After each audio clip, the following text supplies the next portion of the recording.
ಶಿಶುಪಾಲನು ಚೇದಿ ರಾಜ್ಯದ ಅರಸನಾಗಿದ್ದನು. ಅವನು ಜನಿಸಿದಾಗ 3 ಕಣ್ಣುಗಳು ಹಾಗೂ 4 ಕೈಗಳು ಇದ್ದವು.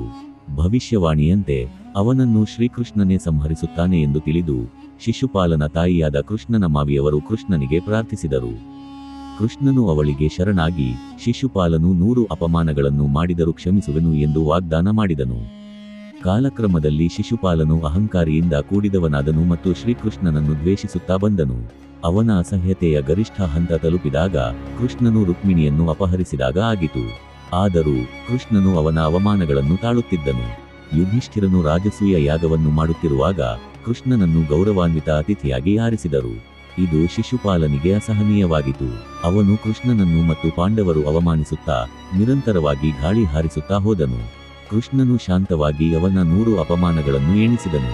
ಆದರೆ 100 ಹೊಂದಿದಾಗ ಶ್ರೀಕೃಷ್ಣನು ತನ್ನ ಸುದರ್ಶನ ಚಕ್ರವನ್ನು ಉಪಯೋಗಿಸಿ ಶಿಶುಪಾಲನ ಶಿರಕ್ಕಾಯದ ಮಾಡಿದನು.